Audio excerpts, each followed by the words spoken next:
இன்றைக்கி ஒரு புது ரெசிபியோடு உங்கள்கிட்ட வந்திருக்கிறேன். இந்த வாழைக்காய் உங்களுக்கு பார்த்தா தெரியும் இது என்ன வாழைக்காய் அப்படிங்கிறது. எங்கள் ஊரில் பேயம்பழம் அப்படின்னு சொல்லுவோம். நம்ம பஜ்ஜி எல்லாம் போடுவோம் இல்லையா, இந்த வாழைக்காயில் தான் போடுவோம். சரி, எனக்கு ஒரு 4 காய் கிடச்சிது. சரி, இதை எடுத்துகிட்டு இப்படி தோல் சீவி எடுத்துக்கணும். எடுத்துகிட்டு தண்ணியில் போட்டு வைக்கணும். ஏன்னா இப்படி இந்த மாதிரி கரை வந்துடும், அதனால் நம்ம தண்ணியில் போட்டு வைக்கணும். ஸோ 4 எப்படி எடுத்துகிட்டு இந்த மாதிரி நம்ம கேரட்டெல்லாம் திருவோம் இல்லையா, அந்த மாதிரி இருக்கு இல்லையா, அதில் இந்த மாதிரி பிளைடு இருக்கும். ஸோ அதில் எப்படி நம்ம போட்டு விட்டோன்னா மெல்லிசாக இந்த மாதிரி கிடச்சிரும். அப்புறம் நான் இன்றைக்கி ரெடிமேட் ஆச்சி மசாலா மாவு தான் எடுத்திருக்கேன். இன்னொரு பிராண்ட் உண்டு, அது வந்து இன்னும் கொஞ்சம் காரமாக இருக்கும். பட் இது வந்து கரெக்டு, நம்ம சின்ன பிள்ளைங்க வரைக்கும் சாப்பிட்லாம், ரொம்ப காரம் எல்லாம் இருக்காது. ஸோ தேவைக்கு எடுத்துகிட்டு கொஞ்சம் கொஞ்சமாக தண்ணி ஊற்றி, வேறு எதுவுமே ஆட் பண்ண வேண்டாம், கொஞ்சம் கொஞ்சமாக தண்ணி ஊற்றி மிக்ஸ் பண்ணிக்கணும்.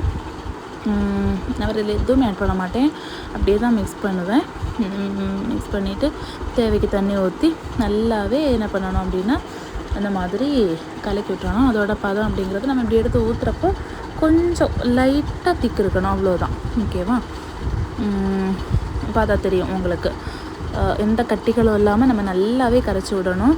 எந்த குட்டியாக அந்த கட்டிகள் எதுவுமே இருக்கக்கூடாது. இந்த மாதிரி நல்லா இது பண்ணிவிட்டு ரெஸ்ட்டுக்கு ஒரு 5-10 மினிட்ஸ் வச்சுருக்க வேணும். ஓகேவா? அதை ரெஸ்ட்டில் விட்டுட்டு நம்ம வந்து அடுப்பில் தண்ணி எண்ணெய் வச்சிடலாம் கடாயில். நான் வந்து அது எண்ணெய் வந்து ஆல்ரெடி நம்ம சிப்ஸ் போட்டோம் இல்லையா, அந்த எண்ணெய் எடுத்து வச்சுருந்தேன். 1 day தான் ஆச்சு. ஸோ அதை யூஸ் பண்ணிக்கிட்டேன். நம்ம வேறு எதுவும் போடலை, சிப்ஸ் தான் போட்டது. அந்த அதில் உள்ள தூசிகள் தான் அதில் இருக்குது. ஸோ பார்த்திங்களா, என் குட்டி நக்கரானிங்க இடையிலோட ஓடுது. ஸோ நம்ம போட்டுட்டோம் அப்படின்னா இதாயிரும், குக் ஆயிரும். ஸோ மறு சைடு திருப்பி போடணும். அந்த நுரை அடங்குறப்போ தான் நம்ம நெக்ஸ்ட் சைடு திருப்பி போடணும். இப்போ அதில் நுரை வரும். இப்போ நான் திருப்பி போடாததில் நுரை கொஞ்சம் அடங்கி இருக்கும் பாருங்கள்.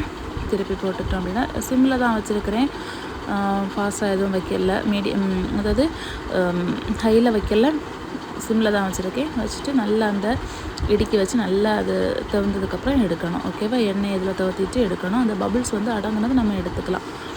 சரியா? அவ்வளோதான், நமக்கு பஜ்ஜி ரெடி ஆகிட்டே இருக்குது.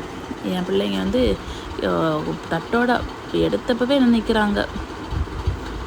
ஓகேவா? ஸோ இன்றைக்கி எங்களோட ஈவினிங் ரொட்டீன் இப்படி தான் போச்சு. பாருங்கள், உங்களுக்கு பிடிச்சிருக்கு அப்படிங்கன்னா நீங்களும் லைக் பண்ணி சப்ஸ்கிரைப் பண்ணி உங்கள் ஃப்ரெண்ட்ஸுக்கு ஷேர் பண்ணுங்கள். நீங்கள் எந்த மாதிரி பஜ்ஜி போடுவீங்க அப்படிங்கிறத சொல்லுங்கள். கடைசியில் எங்கள் பஜ்ஜி இப்படி தான் இருந்துச்சு. பாருங்கள், இன்னொரு வீடியோவில் பார்க்கலாம். அது வரைக்கும்